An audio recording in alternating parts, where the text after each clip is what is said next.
हम लोग अपने शरीर को सत्य मान बैठे हैं, शरीर ही सब कुछ है, ये संसारिक पदार्थ ही सब कुछ है। पर सत्य है ना ये शरीर है ना संसार का कोई भी पदार्थ हमको सुख कर सकता है या आनंदित कर सकता है। हमारे लिए सबसे महत्वपूर्णतः है चित्त, जिसे कहा जाता है, आत्मा कहा जाता है, परमात्मा कहा जाता है। और ये सबको नसीब नहीं होता, बड़े भाग्यवान को नसीब होता है। भगवान अपने शरण में सबको नहीं लेते, हजारों करोड़ों में किसी को किंचित काल नाम मात्र के किसी को सहारा देते हैं, और उसका हो भाग्य है कि वो आदमी भगवान के शरण में है। और जो आदमी भगवान के शरण में आता है उसका हर दुख खत्म हो जाता है। वो एक कदम चलता है, भगवान 2 कदम चलते हैं, उसकी सुरक्षा उसकी व्यवस्था भगवान खुद देखते हैं। आप कहेंगे आप आइए एक बार भगवान के शरण में, इसके बाद आपको खुद अनुभव हो जाएगा कि भगवान आपके साथ क्या करते हैं। आपने भगवान को मट्टी, ईटा, सीट, लोहा, लक्कड़, सोना, चांदी, इंसान का शरीर बना लिया है। भगवान तो निर्गुण निराकार आत्मा है, जिसको ना कोई देख पाया है ना सुन पाया है। ये तो अनुभव करने की चीज है। भगवान पूरे शरीर में व्याप्त है, चींटी में भी, हाथी में भी व्याप्त है। पर हमारे पास इतना समय नहीं कि उस भगवान की अनुभूति को कर पावे, समझ पावे।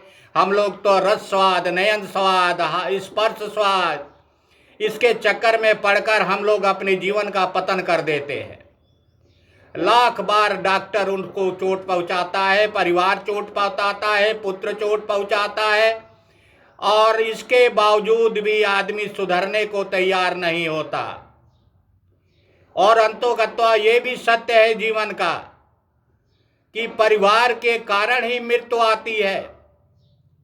जब पुत्र दुत्कार देगा, औरत दुत्कार देगी, भाई दुत्कार देगा, धन दुत्कार देगा, समाज दुत्कार देगा, तभी आपकी मौत आएगी। इस तरह आप मरने वाले नहीं हैं।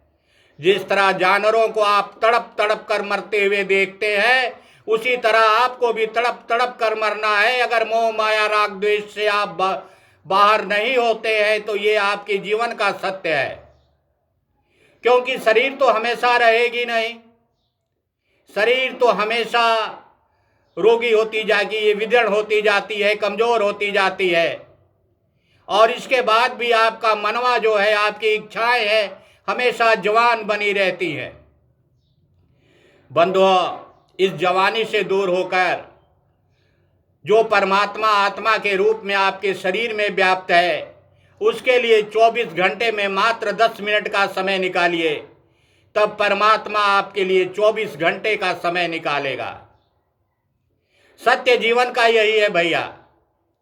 और इस सत्यता को अगर आप स्वीकार नहीं करेंगे तो एक ना एक दिन आपको स्वीकार करना ही पड़ेगा।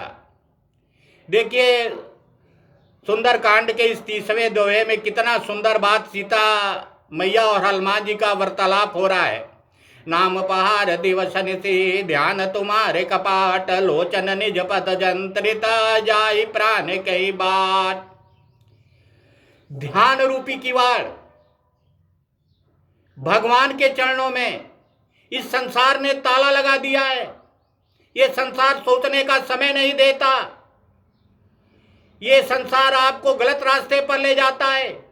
हमेशा प्रॉपर्टी के लिए, पैसे के लिए, पद के लिए ये जो आप कर रहे हैं, ये आपके किसी काम आने वाला नहीं है। अंतोगत्वा एक ना एक दिन तो आपको शमशान का मार्ग देखना ही पड़ेगा। और आपके गुण और अवगुण, आपके ज्ञान और अज्ञान कथा बन के समाज में प्रचलित हो जाएगी।